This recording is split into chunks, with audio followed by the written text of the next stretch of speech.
We are honored to have with us highly distinguished officer from Finance and Account Services Government of UP. With this, we begin today's session on National Pension Scheme.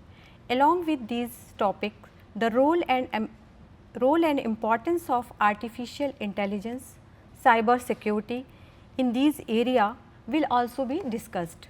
First, I would like to introduce Shri Neel Ratan Kumar, currently member of 6th State Finance Commission. Sir has retired as Special Secretary Finance, Government of Uttar Pradesh. Welcome, sir.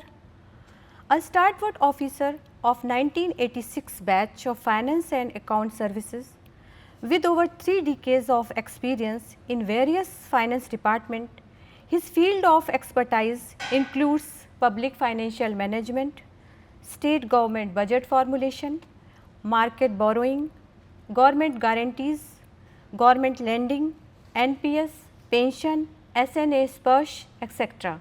So, welcome, sir. Our next guest speaker is Shri D.K. Srivastav, former Finance Controller in State Legal Service Authority, Government of Uttar Pradesh. You have worked as Assistant Director in Training Institute, Senior Treasury Officer in Lalitpur, Joint Director in Directorate of Pension. Your subject of specialization is NPS e-pension. So, welcome, sir. Our next panel member is Mrs.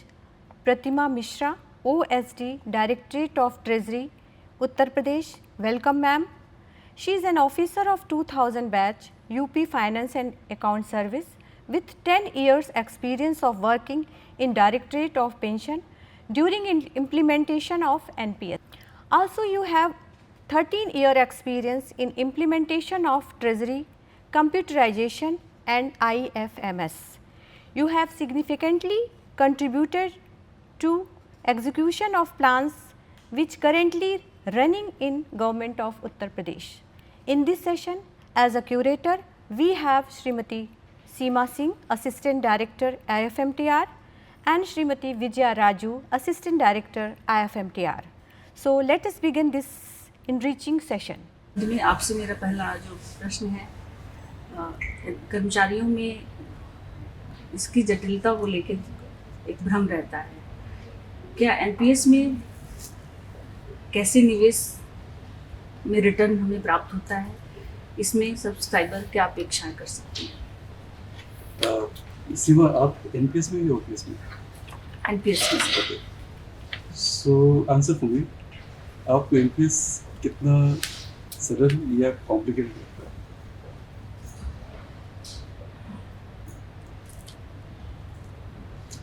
Let me answer. देखिए, क्योंकि आपका जो सवाल है ना, ये it has a point of reference, और आपका पॉइंट ऑफ रेफरेंस है जो जिसे हम ओल्ड पेंशन स्कीम कहते हैं, राइट? अब अगर हम ओल्ड पेंशन सिस्टम को देखते हैं तो उसमें एम्प्लॉय को अपनी पेंशन के लिए कुछ अलग से कुछ करने की ज़रूरत नहीं थी। जी सर। सर्विस खत्म हुई, रिटायर हुए, फॉर्म भरा, पेंशन एडमिशन हो गई। पेंशन के साथ फैमिली पेंशन की भी फैसिलिटी। सो जिस समय हम एंटर करते थे पुराने पेंशन सिस्टम में, हमें मालूम होता था कि one day we are going to retire and we will be earning our pension. जी सर। और अगर कुछ मिस हैपनिंग हो जाती है तो हमारे फैमिली को पेंशन मिलेगी। So the cherry on the cake was कि as an employee I had to do nothing. It was a pay as you go system. जी sir. Now when we come to NPS, अब NPS का दो चीज़ें हैं। It's a new system, क्योंकि हमारा जो ओल्ड पेंशन सिस्टम है इसको भी मैच्योर होते होते काफ़ी वक्त लगा।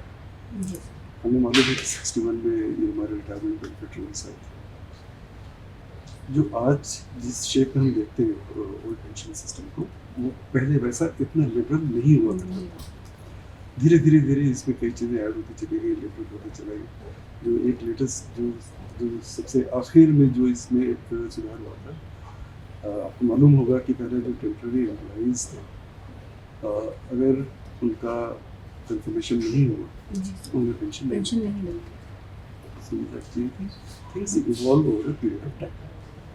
और लोगों को फिर समझ में आना शुरू होता है। इवन ओल्ड पेंशन सिस्टम की भी आप बात करें तो इसके जो न्यूएंसेस हैं, आई एम वेरी श्योर इवन जो लोग इस सिस्टम को हैंडल कर भी रहे हैं वो भी इसके सारे न्यूएंसेस को नहीं जानते होंगे। एक बेसिक फ्रेमवर्क तो मालूम है। जी सर।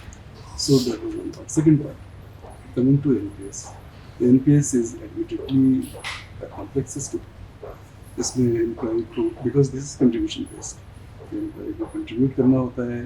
एम्प्लॉयर हमारे केस में गवर्नमेंट वो कंट्रीब्यूट करती है। एंड ये जो इस तरह से जो एक कॉर्पस क्रिएट होता है ये इन्वेस्ट होता है मार्केट में, इक्विटी में, डिबेंचर्स में, बॉन्ड्स में, सिक्योरिटीज। उससे रिटर्न आते हैं जो कि which add to the pension wealth of the subscriber, of the employee. अब चूंकि इसमें एम्प्लॉय को कंट्रीब्यूट करना है, so that is one part, government को कंट्रीब्यूट करना है, तो हमें पूरा स्ट्रक्चर बनाने की इसमें जरूरत थी। Then we have the number of intermediaries, right? We have CRA, we have PFRD, which is the apex body. Then we have a trustee bank.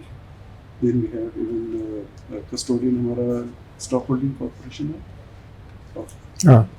Yes. And so there are so many intermediaries.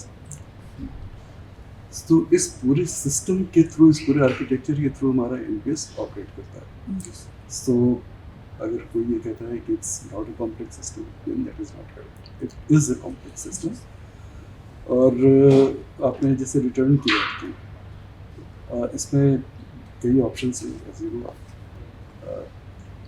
हम 25 जो government employees के लिए है, which is the default investment pattern, in order to keep the money secure, क्योंकि हम उस mindset से आते हैं जहाँ पर we are generally risk averse. तो हमारा ध्यान ये होता है कि हमारा जो हमने कंट्रीब्यूट किया वो सेफ है एंड वी अर्न समथिंग। सो हम कहाँ फिर इन्वेस्ट करते हैं, हम या हमारा रुझान किधर होता है? हमारा रुझान होता है रिस्क फ्री इन्वेस्टमेंट की तरफ, which are mostly securities, bonds और इस तरह के जो इंस्ट्रूमेंट्स हैं। तो अभी जो 25% हमारा सिक्योरिटीज़ में है, 75% securities, it's other way around, sorry, 75% in securities, 25% in equity, because जहाँ पर रिस्क है वहाँ पर रिटर्न ज़्यादा है, वो हैंड इन हैंड। तो रिटर्न को बढ़ाने के लिए हमें इक्विटी में इन्वेस्ट करना होता है, मनी को सेफ रखने के लिए और अर्न करने के लिए we have to invest in securities. So अब दूसरी चीज़ जो आपने पूछा कि सब्सक्राइबर को किस बातों का ध्यान रखना चाहिए, यहाँ पर फाइनेंशियल लिटरेसी का सवाल आता है। जी सर। हम लोग फाइनेंस के लोग हैं, but I am very sure we are not very financially literate. हमें बहुत ज़्यादा कैपिटल मार्केट या मनी मार्केट का आइडिया नहीं है, इसीलिए एक डिफ़ॉल्ट सिस्टम बना रखा हुआ है गवर्नमेंट ने, और इसमें हमारे PFMs हैं, pension fund managers, which are expert agencies, जिन्हें मालूम है which keep an eye on the market, जिन्हें मार्केट में ट्रेंड्स मालूम है, कहाँ से हम बहुत सेफ रहते हुए भी रिटर्न्स को मैक्सिमाइज कर सकते हैं, ये उन्हें मालूम है government. And they are not free, they are being watched, क्योंकि उनके बीच में जो फंड्स का डिस्ट्रीब्यूशन होता है। एट प्रेजेंट हमारे जो डिफ़ॉल्ट PFMs हैं, there are 3 of them, SBI life, UTI retirement solutions and LIC। These are all kind of public sector. So ये भी एक कंफर्ट देता है एम्प्लॉइज को। सर, क्या हम डिफ़ॉल्ट स्कीम के अंतर्गत रहते हुए एक अच्छे रिटर्न की उम्मीद कर सकते हैं? Default scheme plus default fund managers अभी तक, अच्छा बताइए हमारा क्या रिटर्न रहा है सिंस इंसेप्शन? अगर टोटलिटी में देखें तो इट हैज़ बीन अबव 9.5%। तो मेरे ख्याल से आपके पास और जो सेविंग के इंस्ट्रूमेंट्स हैं, अगर आप खुद से मार्केट में सेव करना, इन्वेस्ट करना चाहें तो आपके लिए शायद मुश्किल होगा। ओवर ए लॉन्ग पीरियड आप सस्टेन बेसिस पे आप 9.5% अर्न कर पाए। So I would say it's quite okay. Sir कुछ छोटा नहीं। हाँ सर, शिक्षा आवास और के लिए विड्रॉल का ऑप्शन इसमें दिया गया जी है। जी जी। ये कितना लचीला है और क्या इसका लचीलापन इसकी दीर्घकालीन सेवानिवृत्ति की अपेक्षाओं को कमजोर करता है? हाँ देखिए, अब इसके स्ट्रक्चर को समझने की जरूरत है, क्योंकि जो हमारे टर्मिनल बेनिफिट्स होंगे इसमें एनपीएस में, they will be fund based. जी सर। हमारा कॉर्पस कितना है, अगर हम इसको जीपीएफ जैसा फ्लेक्सिबल बना, जी जीपीएफ हम सबको मालूम है कि जीपीएफ की स्टोरी क्या है। जी सर। अगर हम वैसा कर दें इसको, तो at the time of retirement corpus का साइज क्या होगा, जी सर। फिर क्या ही एन्युटी मिल पाएगी, हम्म, तो यू नो, और क्या उसको इन हैंड जो लमसम पेमेंट जो मिलता है एक साथ में। सो अगर दोनों चीज़ों को देखें तो मेरे ख्याल से तो it should not be very flexible, जी सर। एंड ये एम्प्लॉई के ही फेवर में होगा, जी sir. because this is a funded system. So we have to have a good amount of corpus at the time of retirement. पारंपरिक pension प्रणाली की तुलना में एनपीएस में क्या लाभ और कमियां हैं जिसे सब्सक्राइबर अक्सर नज़रअंदाज कर देते हैं? देखिए, again, you know, the question is always refer to a point of reference. जी सर। हम हमेशा जो हमारा सवाल शुरू होता है पॉइंट ऑफ रेफरेंस ही होता है शुरू। ये सवाल जो है इसमें पॉइंट ऑफ रेफरेंस है गवर्नमेंट एम्प्लॉइज, जी सर। राइट। अब एनपीएस थोड़ा सा काफ़ी डिफरेंट चीज़ है। NPS is not confined to government employees, right. जी it's an old age security system जो न केवल गवर्नमेंट एम्प्लॉइज बल्कि कॉर्पोरेट्स बल्कि कॉमन सिटीजन्स को भी प्रोवाइड करता है। जी सर। ये एक ऐसा सिस्टम है जो अभी तक हमारी कंट्री में मिसिंग था। बहुत सारे कंट्रीज को देखिए जिन्हें हम डेवलप्ड इकोनॉमीज कहते हैं, वहाँ पर इस तरह के सिस्टम्स पहले से हैं एग्जिस्टेंस में, जहाँ पर न केवल गवर्नमेंट एम्प्लॉइज बल्कि कॉमन सिटीजन्स को भी इस तरह के पेंशन सिस्टम, जिन्हें सोशल सिक्योरिटी सिस्टम भी कहते हैं, उसका बेनिफिट अवेलेबल है। No let the system mature. अभी ये दिस टू न्यू, ये सिस्टम आज से हम इसको आज देख रहे हैं और आज कंपेयर कर रहे हैं सिर्फ गवर्नमेंट वाले सिस्टम से, जी सर। तो इसलिए लगता है कि ये समथिंग। लेकिन आप आज से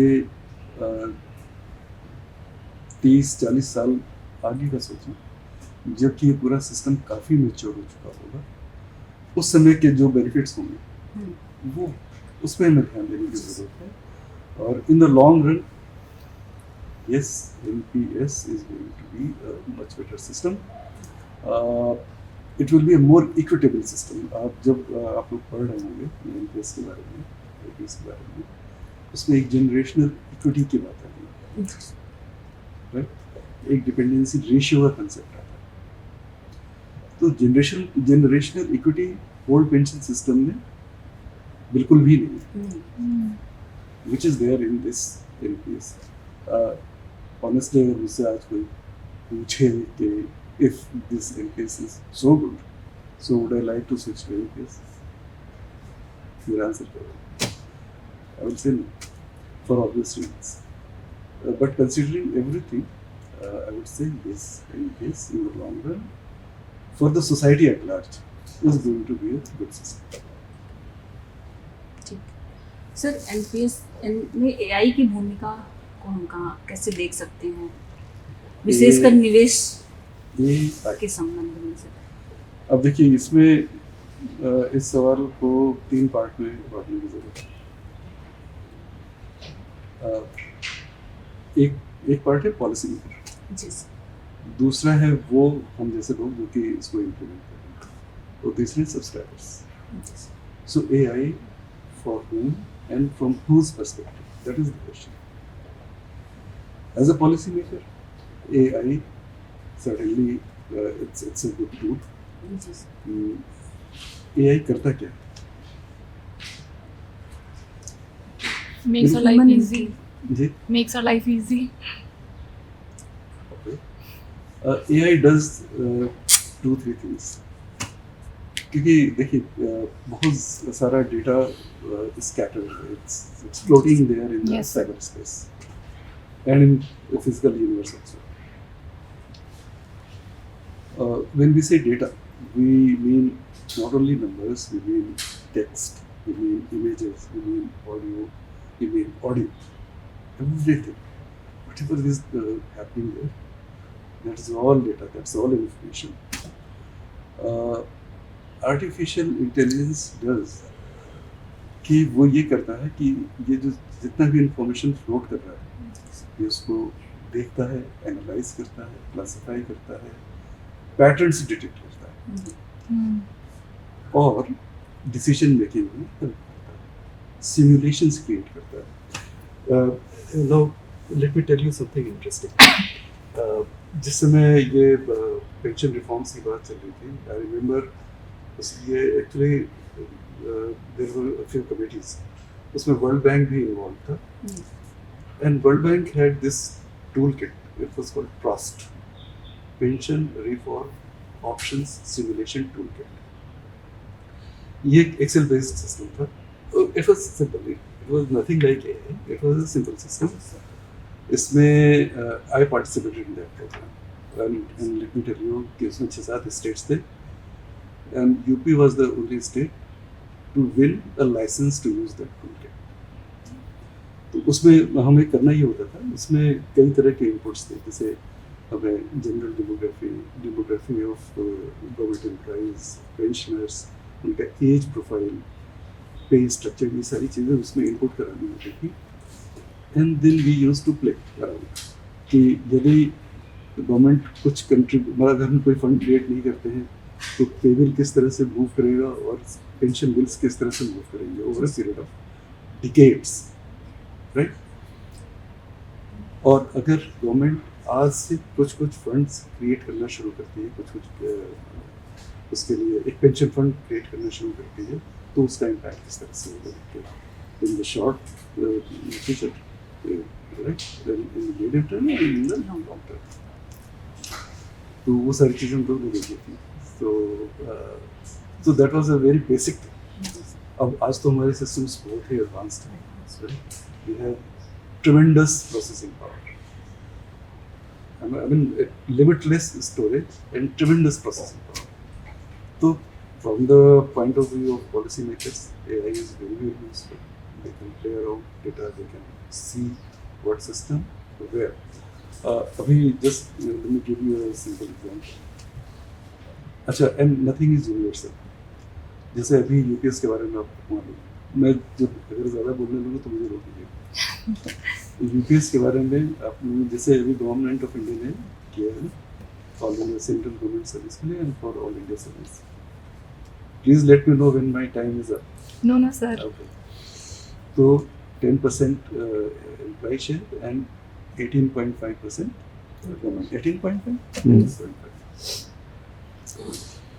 अब 18.5 के भी पोर्शन में, 2 पोर्शन है, 10% एंड 8.5%। बहरहाल दिस इज वन स्टोरी। अभी PFRDA ने they did a study on UP, वो कई स्टेट से स्टडी करती है। अब देखिए सेंट्रल गवर्नमेंट के लिए तो in order for UPS to be sustainable, वहाँ पर तो ये शेयरिंग पैटर्न है 10 एंड 18.5%। लेकिन यूपी के लिए be ready for the shop, UP के लिए ये शेयरिंग पैटर्न है 10, तो एम्प्लॉय का 10 ही रहेगा, गवर्नमेंट का it's more than 25%। Why? Where is the difference? Difference is number of employees, हमारा एंट्री एज क्या है, हमारा रिटायरमेंट एज क्या है, स्ट्रक्चर क्या है, किस तरह से प्रमोशंस, ये सारी चीज़ें होती हैं।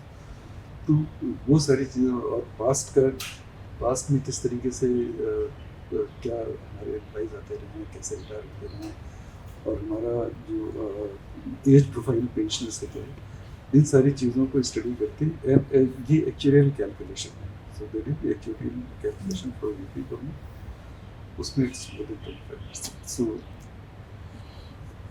सो द पॉइंट इज कि ये सारी there are so many variations, किस तरीके से डेटा को प्ले करना है, कैसे देखना है, and what is best for this. So AI is very useful there. Implementation के लिहाज से जो हम जिस लेवल पर हम लोग हैं जी वहाँ पर ऑफ कोर्स बहुत सारी चीज़ें हैं, how best to manage, and of course fraud detection, ये हमारे लिए this is most important. Fraud detection है, प्लस कुछ ऐसी चीज़ें जो कि हमारे सिस्टम में कहाँ पर लूप होल्स हैं which people can play around with, इस चीज़ को डिटेक्ट करना एआई कैन बी हेल्पफुल. और सब्सक्राइबर्स के लिए जैसे आपने पूछा कि किस पॉइंट ऑफ टाइम पे कहाँ इन्वेस्ट करें, क्या हमारे इन्वेस्टमेंट पैटर्न कैसे होना चाहिए, whether or not we should enter this system and at what age. तो ये सारी चीज़ें हैं, बन ये मैं भी सोच के ही बता रहा हूँ बिकॉज एआई हमारे सामने है नहीं, इस तरह से किस तरह से यूज़ करना. These are all general thoughts. questions. Ma'am, my questions are to you with respect to NPS operation, governance and user experience. So ma'am, first of all, NPS में बहुत सारे intermediaries हैं जैसे Central Record Keeping Agency, Annuity Service Provider and Pension Fund Managers.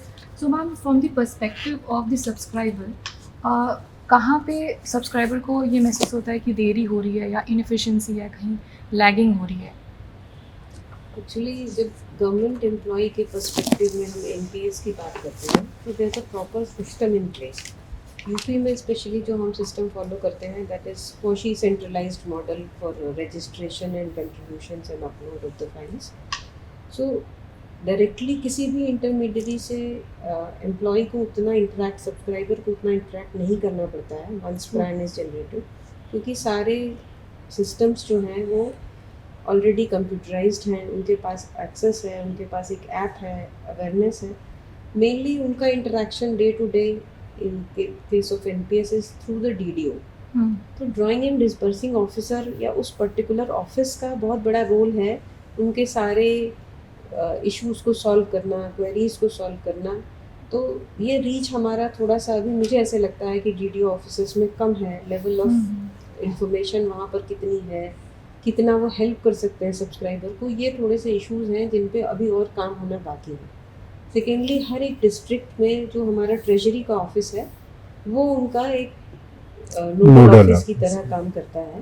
तो जितने भी request हैं, address change हो या फिर उनके और कोई चेंजेस हों, अकाउंट नंबर के चेंजेस हैं या बाद में कुछ नॉमिनेशंस के चेंजेस हैं, ये सारे थ्रू ट्रेजरी ही रूट होते हैं. वहाँ पर एक प्रॉपर सिस्टम इन प्लेस है, हेल्प डेस्क क्रिएटेड है. तो एम्प्लॉय को बेसिकली इंटरमीडियरी से सीधे डायरेक्टली इन कांटेक्ट नहीं रहना पड़ता है. बट अगर उनको अवेयरनेस के लिए, जानकारी के लिए कोई चीज़ पता करना है तो बहुत अच्छे क्यूरेटेड कोर्सेज हैं एनपीएस की पाठशाला करके, पूरा वीडियो चैनल है, बहुत ज़्यादा कंटेंट है नेट पे अगर हम इंफॉर्मेशन गैदर करना चाहते हैं.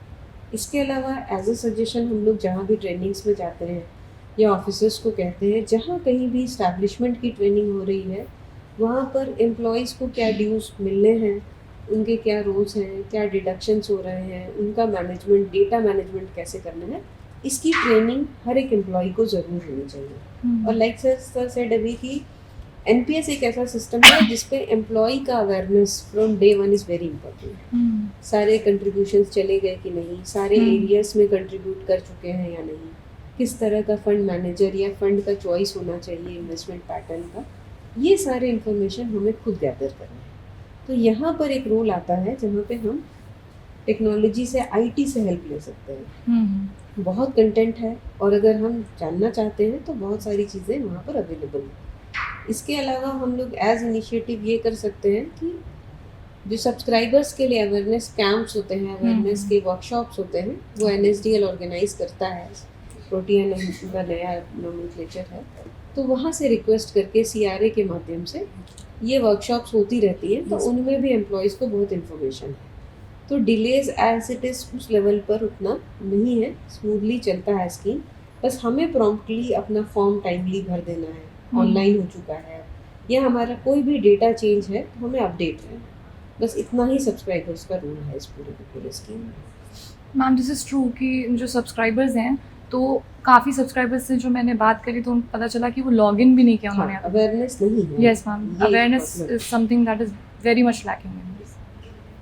अच्छा मैम, सेकंड क्वेश्चन कि एनपीएस में जो फंड मैनेजमेंट है ये किस हद तक ट्रांसपेरेंट है और जो सब्सक्राइबर हैं उनका कितना कंट्रोल है अपने निवेश पर? सब्सक्राइबर जो है वो कहना तो यही चाहिए कि 100% इंचार्ज है अपने सब्सक्रिप्शंस के लिए। और पहले तो यही था 2019 से पहले कि हमारे पास कोई फंड का चॉइस एज इट इज़ नहीं था। Default fund managers, default investment pattern, एक बड़ा अच्छा सा क्यूरेटेड 80-20 का प्रोग्राम था कैलकुलेटेड रिस्क के साथ जिसमें हम इन्वेस्टमेंट पे जा रहे थे। बट अब चॉइस है अवेलेबल और राउंड द ईयर आप कभी भी एसेस करके फंड मैनेजर का चॉइस या अपने इन्वेस्टमेंट पैटर्न का चॉइस साल में एक बार बदल सकते हैं। ये सारे एम्प्लॉयज़ को अवेलेबल है। एनपीएस के मोबाइल ऐप से भी एक्सेस करके कर सकते हैं, डायरेक्टली वेबसाइट पे लॉगिन करके भी कर सकते हैं। और इसके बारे में शासनादेश है, काफ़ी सारी चीज़ें। इसके अलावा एज के हिसाब से, जैसे अभी एक आर्टिफिशियल इंटेलिजेंस पे हम चर्चा कर रहे थे, तो एआई बेस्ड भी बहुत सारे सजेशंस आते हैं उसमें कि आप अपना एज ब्रैकेट देख करके चूज करिए कि which funding pattern, which investment pattern is suitable to your age. तो जैसे अर्ली एजेस में इनिशियली आप 50% वाले पे जा सकते हैं लाइफ साइकिल पे, बाद में LC 25% एक्विटी में जा सकते हैं, और एकदम लास्ट के फेज में हम ऐसा कर सकते हैं कि हम फिर वापस से डिफ़ॉल्ट पे स्विच कर दें। बिकॉज जब कॉर्पस बहुत बड़ा है तो फिर हमें रिस्क लेने की आवश्यकता नहीं है। तो ये सारी चीज़ें सब्सक्राइबर के ही कंट्रोल में हैं, बस उनको अवेयर रहना है और इन चीज़ों को अवेल करना है जिससे वो ऑप्टिमाइज़ कर सकें अपने कॉर्पस के रिटर्न्स को। तो ये बहुत इम्पोर्टेंट है सब्सक्राइबर के पॉइंट ऑफ व्यू से। Ma'am, if the subscriber is willing to take the risk, तो मैम जैसे in the younger ages we can even choose for equity, we can invest around 75% also. इस तरह से हम ये भी कर सकते 50% तक अलाउड। 50 is only available, 75 अभी अवेलेबल नहीं हैं। है। अच्छा। तो अभी जो लिमिट है that is LC 25 is 25% equity, LC 50 is 50% equity, not more than that. वो सफिशिएंट है रिटर्न्स देने के Yes, लिए, ma'am. कोई प्रॉब्लम नहीं है उसमें। Ma'am the third question is कि एनपीएस में काफ़ी सारे प्रोसेसेस इन्वॉल्व हैं और फॉर्म्स हैं। सो मैम जो ये इसकी प्रणाली है एनपीएस की, तो मैम ये कितना यूज़र फ्रेंडली है और मैम इसे कितना और यूज़र फ्रेंडली बनाया जा सकता है? स्कोप तो कोई भी सिस्टम हो उसमें हमेशा रहता है इम्प्रूवमेंट का, बट एग्जिस्टिंग सिस्टम में भी बहुत सारे फीचर्स हैं जो रेडिली अवेलेबल हैं, हम यूज़ कर सकते हैं। ऐप के माध्यम से बहुत सारी चीज़ें अवेलेबल हैं, और ऐप का फ़ायदा ये है कि वो हमेशा आपके पास अवेलेबल है, या आप चाहें तो सिस्टम से भी लॉगिन करके सारी चीज़ें, सारे फैसिलिटीज़ का लाभ उठा सकते हैं। और इसके अलावा एक ट्रेनिंग मॉड्यूल्स भी हैं छोटे छोटे एम्प्लॉयज़ के लिए। फंड मैनेजर कैसे चेंज करना है, मोबाइल नंबर कैसे अपडेट कर लेना है, इन केस ऑफ एड्रेस चेंज कैसे चेंज करना है, इन केस अगर आपका पैन कार्ड आपने खो दिया है तो how to apply a new one. तो इस तरह के एन नंबर ऑफ वीडियोस और इन्फॉर्मेशंस, FAQs भी अवेलेबल हैं। यस हम रेडिली अवेलेबल है। FAQ पढ़िए, सब्सक्राइबर कॉर्नर में जाइए साइट पे, आपको सारी चीज़ें अवेलेबल हैं। स्टिल अगर इम्प्रूवमेंट की बात करें तो एज एन ऑफिस या एज अ कंप्लीट डिस्ट्रिक्ट, हम डिस्ट्रिक्ट के लेवल पे अवेयरनेस प्रोग्राम्स, ऑफिस के लेवल पे अवेयरनेस प्रोग्राम ये कर सकते हैं। इसमें हमेशा स्कोप रहता है। तो ये अवेयरनेस जितना बढ़ेगी, स्कीम को रन करना, स्कीम को ऑप्टिमाइज करना उतना Easy. आसान है।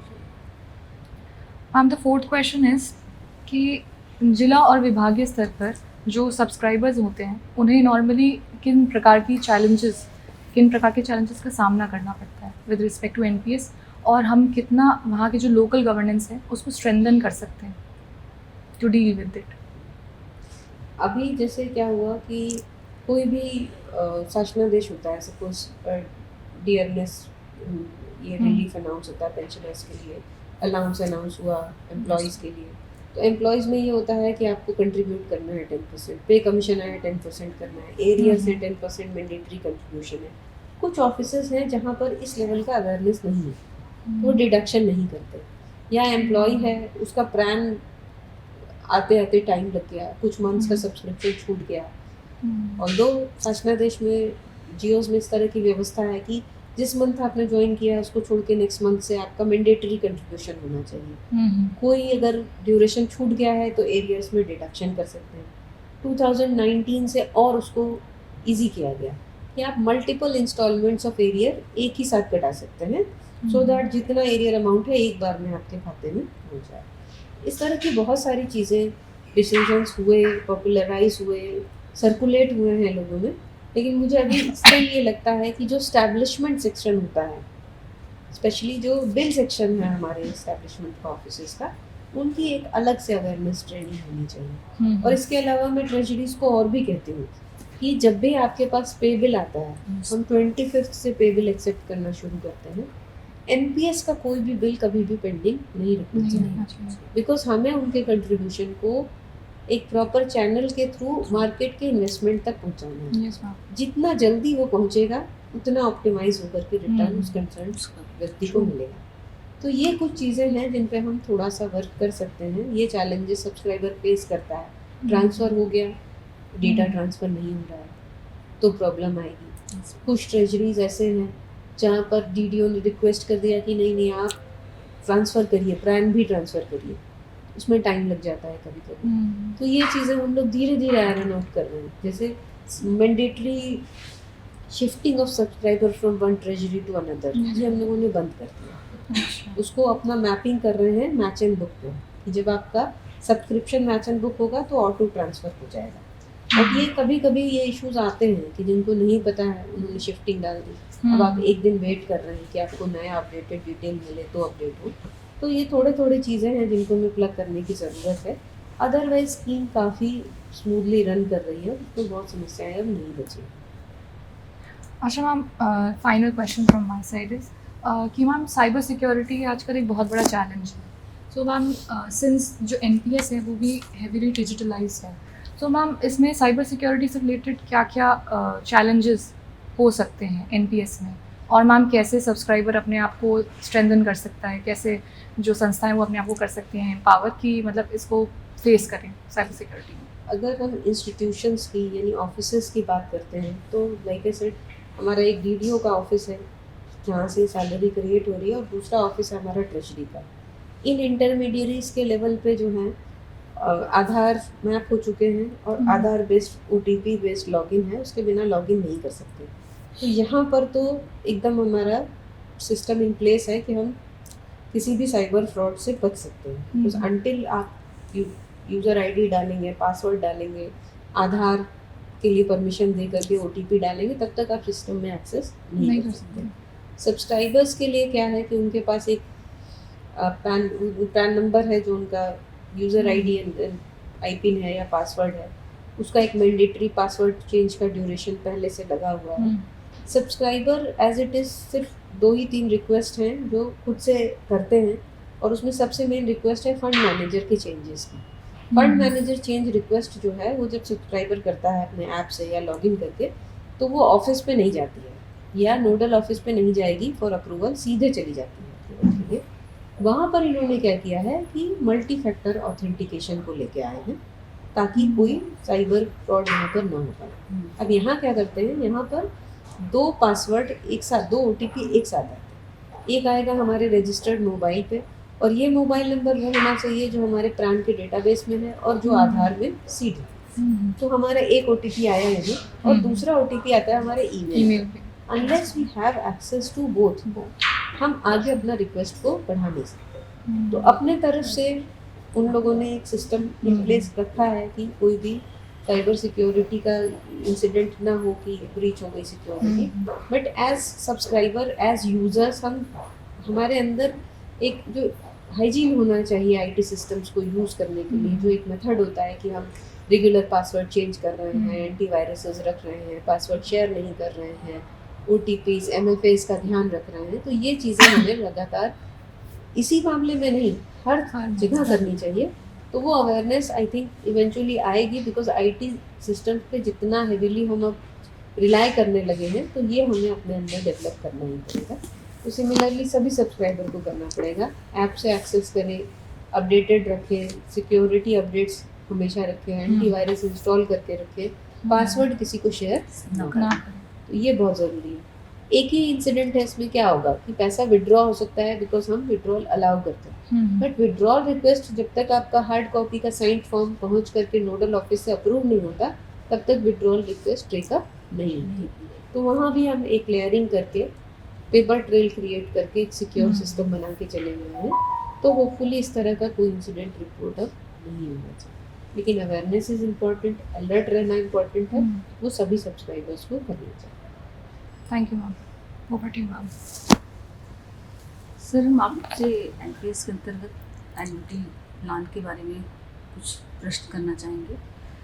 रिटायरमेंट के बाद एक मुश्त धनराशि होती है और एन्युटी प्लान हमें लेना होता है।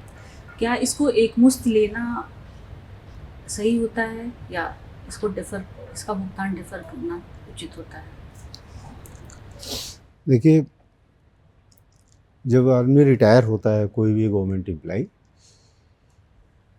तो उसको विकल्प दिए गए हैं 2005 में जो हमारा शासनादेश आया था एनपीएस को लागू करने का, उसमें कि 40% धनराशि अनिवार्य रूप से एन्युटी में लगानी होगी। तो वहाँ कोई विकल्प नहीं था। शेष धनराशि एक मुश्त रूप में मिल जाएगी, वो उसके बैंक खाते में आ जाएगी, और एन्युटी के लिए जो धनराशि एन्युटी परचेज करने के लिए लगाई, उसके अगेंस्ट मंथ टू मंथ उसको मंथली पेंशन आती रहेगी।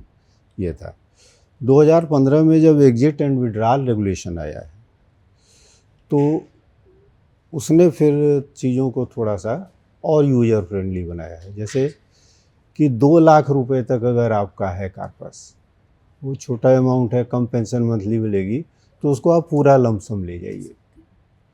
इस संबंध में लेटेस्ट चेंज 2025 में दिसंबर में एग्जिट विड्रॉल रेगुलेशन का मॉडिफिकेशन किया गया है, अमेंडमेंट। तो उसमें ये व्यवस्था कर दी कि 12 लाख रुपए तक, बीच में 5 लाख किया गया था उसे, जो टोटल लमसम ले सकते हैं, अब 12 लाख रुपए उसे कर दिया गया है। 12 लाख रुपए तक हो तो उसे आप ले सकते हैं। ये तो मैंडेटरी व्यवस्थाएं हुई। अब जो 40% एन्युटी है, वो 40% मिनिमम है। आप चाहें तो 100% भी एन्युटी में इन्वेस्ट कर सकते हैं। एक व्यवस्था और आई है सिस्टमेटिक लंप सम विड्रॉल का, कि आपको लगता है कि तुरंत हमें आवश्यकता नहीं है और हम एन्युटी में भी नहीं लगाना चाहते हैं पैसा, आपने कंट्रोल में रखना चाहते हैं, तो सिस्टमेटिक लंप सम विड्रॉल के रूप में आपने ले लिया और आपको मिलती रही। आप मंथली ले सकते हैं, हाफ ईयरली ले सकते हैं, एनुअल फ्रीक्वेंसी पे उस लंप सम को निकालते रहें, जो लंप सम वाला पैसा है। एक और ऑप्शन दिया गया, डेफरमेंट एंड कंटिन्यूएशन का। डेफरमेंट ये है कि एन्युटी पोर्शन 3 साल बाद आप लीजिए, रिटायरमेंट पे तुरंत ना लीजिए, 3 साल बाद ले लीजिए, शुरू कराइए पेंशन। और कंटिन्यूएशन ये है कि आप जमा करना भी चालू रखें, उसमें बने रहें एनपीएस स्कीम में। 85 ईयर्स कर दिया है लेटेस्ट अमेंडमेंट में, पहले 70 था, फिर 75 किया, आप 85 साल तक उसमें बने रह सकते हैं कि आप कुछ कुछ कंट्रीब्यूट करते रहिए। तो अगर अल्टरनेटिव है, अब ये सवाल है कि ऑप्शन कैसे ले आदमी, 40% ले या 100% ले या बीच में कुछ, तो ये व्यक्ति के ऊपर निर्भर करता है तो उसकी ज़रूरतें क्या हैं।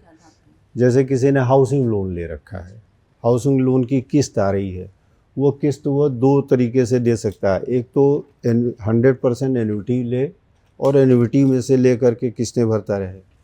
दूसरा है कि लंप सम ले करके और उसको जमा कर दे और एन्युटी थोड़ी कम ले ले।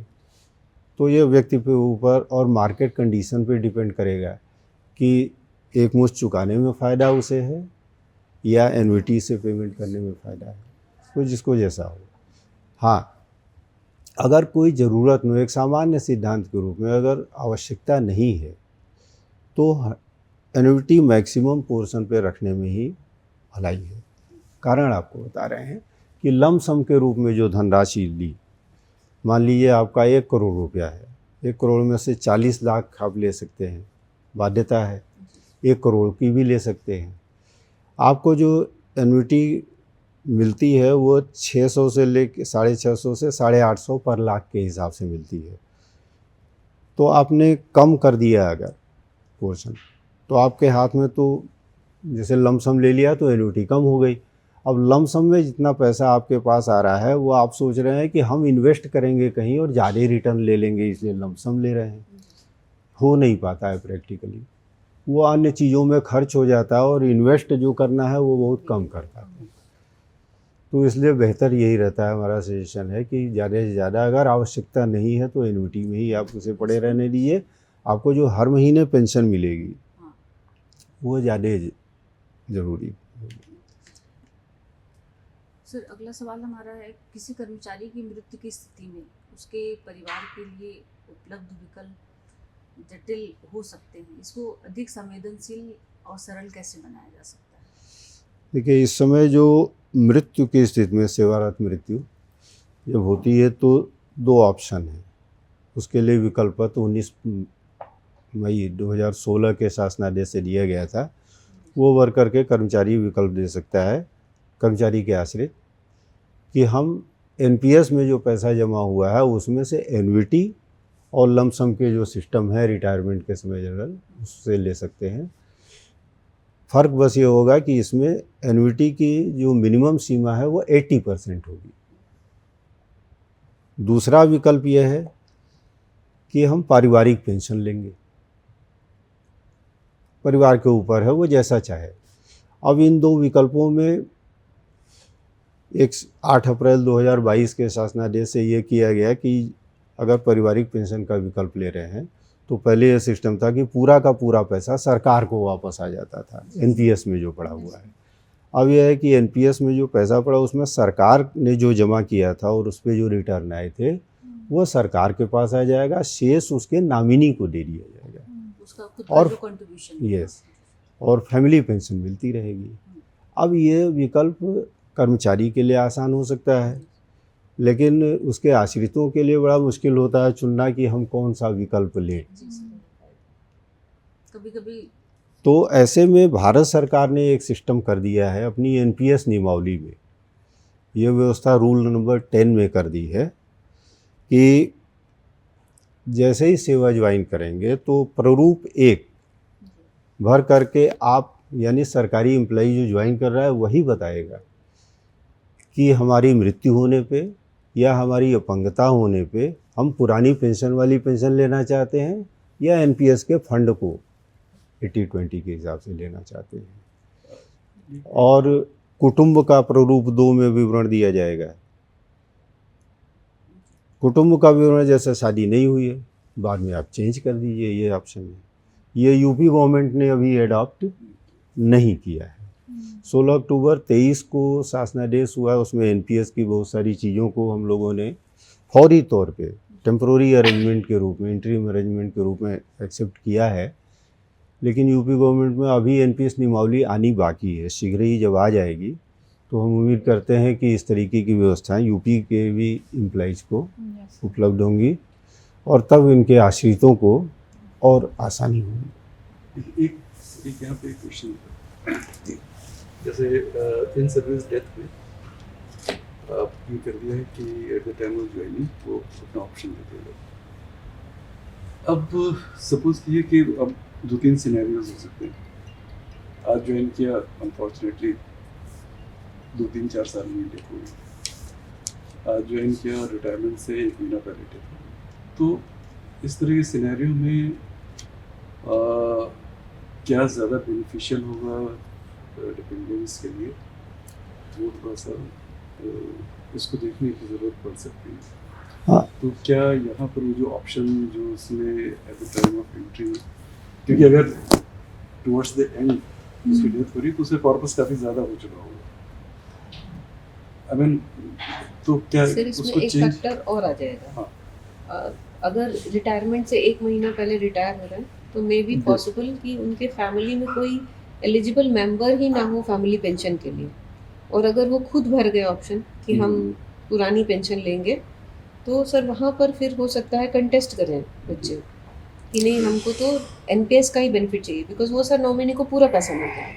इस केस में क्या होगा कि पेंशन तो मिलेगी नहीं बिकॉज नोबडी इज एलिजिबल, लेकिन एम्प्लॉय का ऑप्शन है, इसलिए आपको फिर एनपीएस का विड्रॉल नहीं नहीं, मिल उसमें रहा है। ये व्यवस्था फिर हो, ये शायद एडिशनल litigation व्यवस्था में ये भी की जानी जाए। चाहिए। ऐसा अगर होता है तो एडिशनल उस समय व्यवस्था, रिवाइज्ड ऑप्शन सबमिट करने नहीं के नहीं, लिए 30 एडिशनल days- व्यवस्था ये होनी चाहिए जैसे कि अभी 8 अप्रैल 22 वाले में है कि जो पैसा है वो नॉमिनी को दिया जाएगा।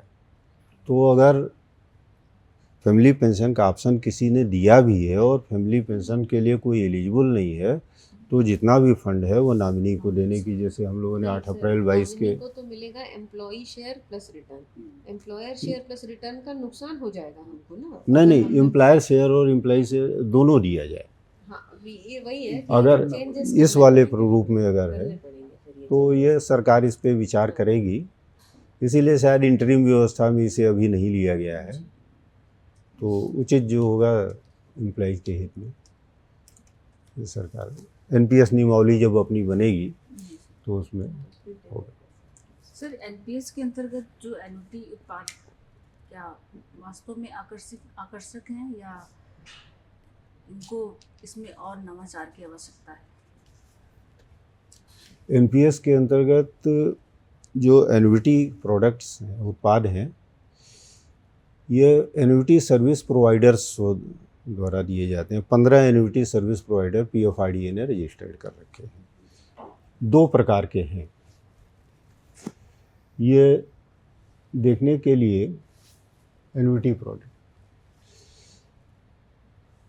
ये प्रोटियन वाली साइट पे जब जाएंगे, एन्युटी कैलकुलेटर पे क्लिक करेंगे तो हमारे पास ये एक चार्ट आ जाता है, बेसिक इन्फॉर्मेशन एम्प्लॉई अपनी स्पाउस की डेट ऑफ बर्थ और कितना पैसा इन्वेस्ट करना है, ये इसमें जब फीड कर देते हैं तब ऑटोमेटिक 15 एन्युटी सर्विस प्रोवाइडर्स के जो रेट डिफरेंट प्रोडक्ट्स के लिए हैं ये इस पर डिस्प्ले होते हैं।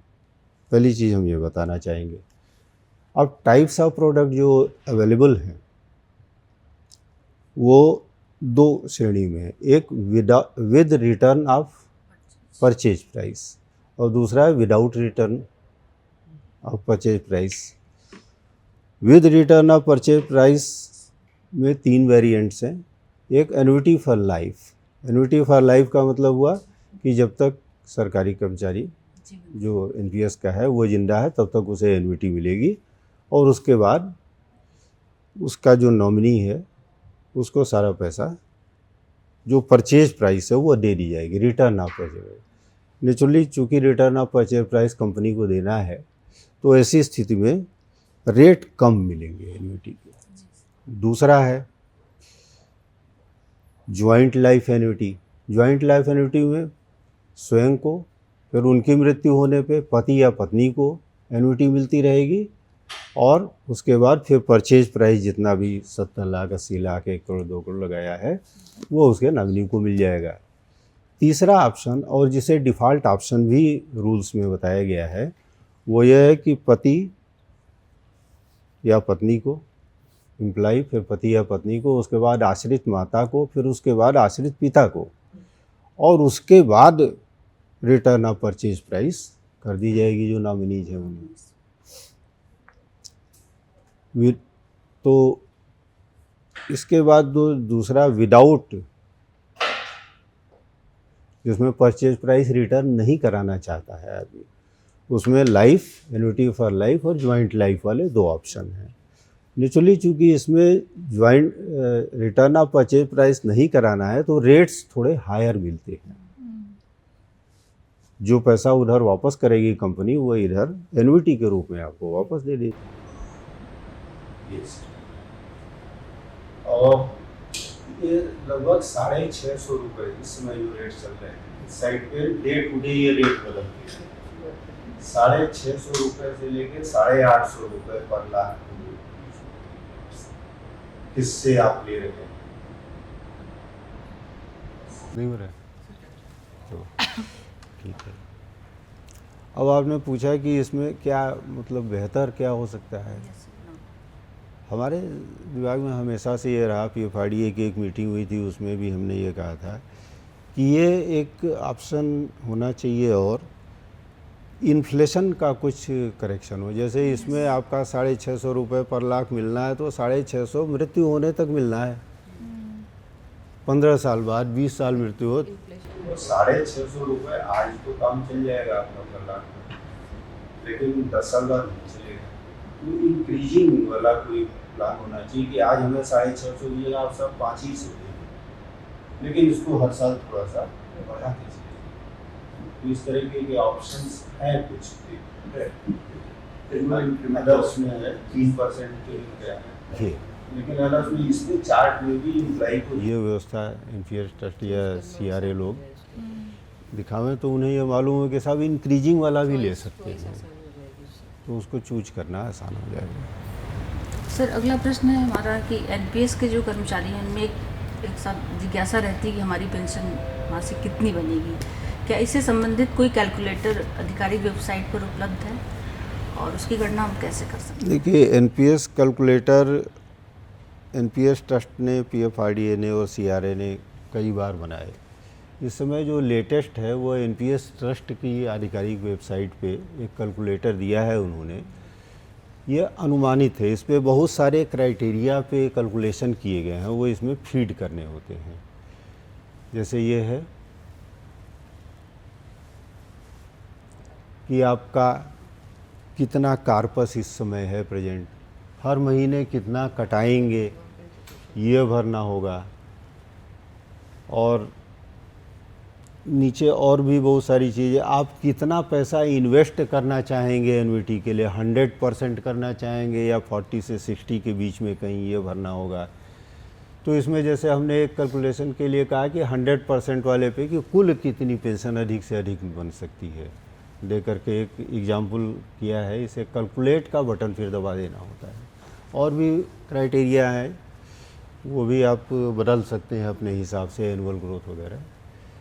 तो जैसे इस केस में आया है 4,03,000 रुपये मंथली पेंशन, 30 इयर्स की एज है पेंशनर की इस समय।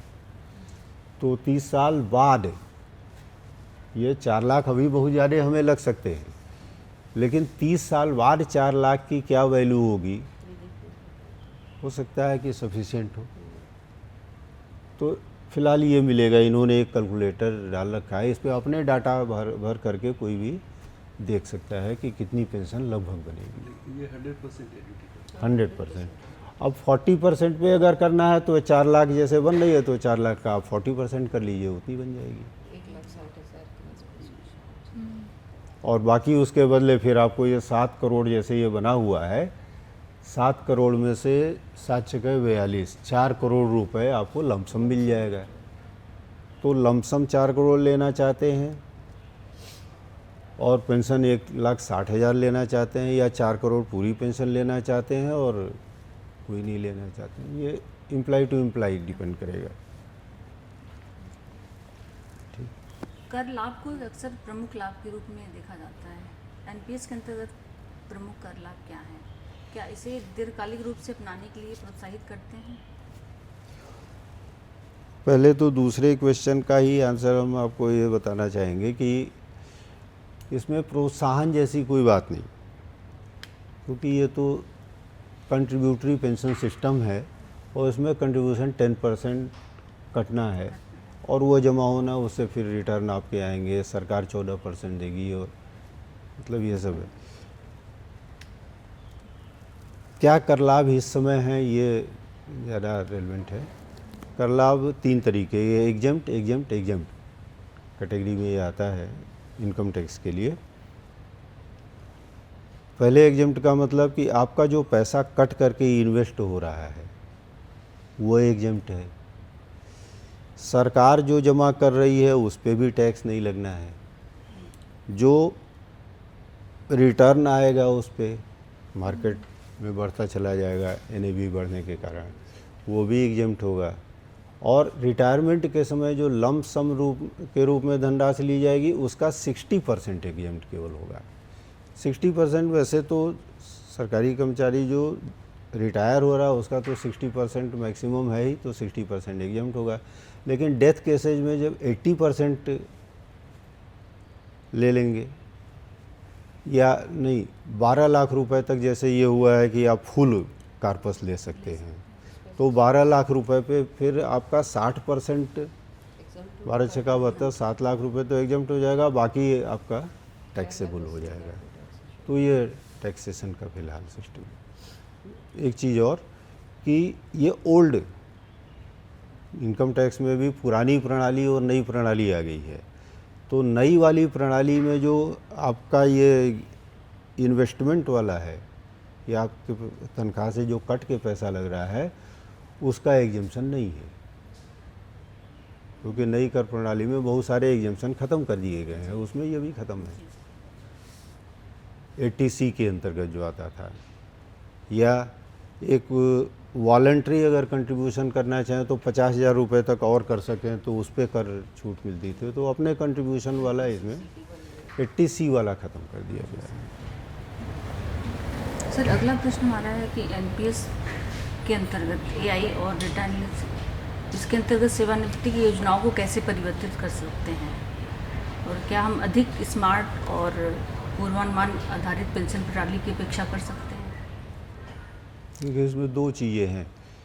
एक तो पेंशन प्रणाली में पॉलिसी लेवल की बातें हुई और दूसरी इम्प्लीमेंटेशन लेवल की। तो जहाँ तक पॉलिसी लेवल की बातें हैं, वो डिसीजन मुझे नहीं लगता कि एआई के आधार पे, कि एआई में हमने क्वेश्चन डाला what policy is suitable for UP government for its employee, जो उसने एक दिया एक पन्ने का और हम उसे जियो बना दें, नेवर। इसमें बड़े स्टेजेज होते हैं, गवर्नमेंट की मीटिंग्स होती हैं, उसके बाद कैबिनेट में डिसीजन जाता है, कैबिनेट के बाद पार्लियामेंट ये विधायिका पे जाएगा, तब जा कर के ये एक्सेप्ट होगा। एआई के भरोसे ये नहीं छोड़ सकते। हाँ, जो इम्प्लीमेंटेशन पार्ट है उसमें एआई की ज़रूरत है और उसका इस्तेमाल हम लोगों ने किया भी है। जैसे एनपीएस का एम्प्लॉय जो रिटायर होता है उसे भी ग्रेचुटी मिलती है, तो ग्रेचुटी मिलने के लिए ई पेंशन वाला सिस्टम आ चुका है। पहले मैनुअल फॉर्म थे, ई पेंशन सिस्टम को अब कर दिया गया है कि ऑनलाइन एप्लीकेशन भरी जाएगी, ऑनलाइन ही डीडीओ भी कार्रवाई करेगा, ऑनलाइन सैंक्शन होगी, ट्रेजरी को पहुंच जाएगी, और ये सब जो 5-5, 6-6 महीने, साल भर का समय कभी कभी लग जाता था, वो सब हफ्ते 10 दिन के अंदर आप पूरा कर सकते हैं। तो इस तरीके की चीज़ें एआई या मतलब हमारे जो टूल्स हैं उसके माध्यम से कर सकते हैं। जैसे यही था आपका जो एन्युटी कोड्स अभी दिखाया हमने साइट पे, कि एन्युटी कोड्स 15 से आप रेट कहीं से उनका उस बैंक का लीजिए, इस एन्युटी सर्विस प्रोवाइडर का, फिर कंपेयर कीजिए। अब ये एक टूल बना दिया, इससे आप भरिए बेसिक डाटा, 15 के रेट्स आपके 5 टाइप ऑफ एन्युटी के लिए आ गए और देख करके डिसीजन ले लीजिए। तो ये हेल्पिंग कर सकता है। एन्युटी कैलकुलेटर, प्रेडिक्टिव वाला आपने पूछा, तो पेंशन कैलकुलेटर के माध्यम से आप प्रेडिक्शन देख सकते हैं, डिफरेंट क्राइटेरिया सेट करके कि कितनी पेंशन हमें 30 साल बाद, 20 साल बाद मिलने जा रही है। तो इस तरह की आवश्यकताओं के लिए हम इसका अभी भी सॉफ्टवेयर का यूज कर रहे हैं, टेक्नोलॉजी का, और एआई के माध्यम से भी कुछ टूल, लेकिन वो टूल्स जो बने वो जनरल एआई वाले टूल्स नहीं होने चाहिए। हमारे गवर्नमेंट एनआईसी के द्वारा यहाँ बनाए जाएं, या जो सीआरए वाले हैं उनके सिस्टम पे बनाए जाएं। जनरल मार्केट बेस्ड टूल इस्तेमाल करना उचित नहीं है, प्रॉपर सिक्योरिटी हो।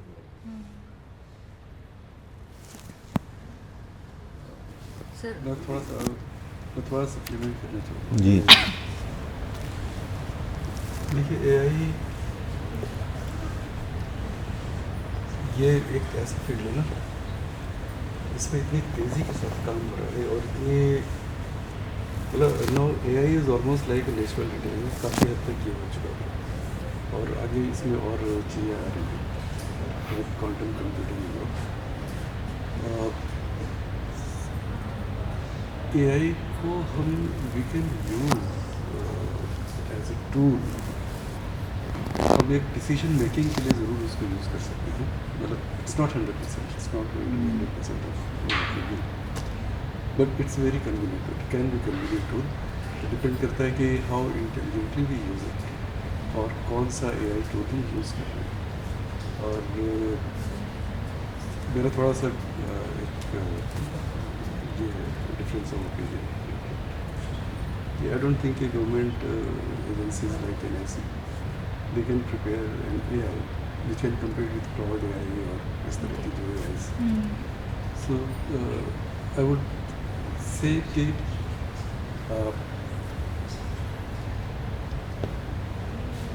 as policy maker, one has to be clear about the objective, about the general welfare of the citizens. That has to be the objective. On the other hand, we can use technology to simulate things. हम simulate कर सकते हैं, scenarios create कर सकते हैं, simulations कर सकते हैं, and then we can reach a decision. So, DK का कहना सही है. We have to use these tools with a pinch of salt, with caution. That's it. Sir, entry system से आप लोग शुरुआत से जुड़े रहे हैं। हमारा सौभाग्य है कि आपसे इस पर चर्चा करने का अवसर मिला। इसके लिए बहुत बहुत धन्यवाद आप सभी लोगों को।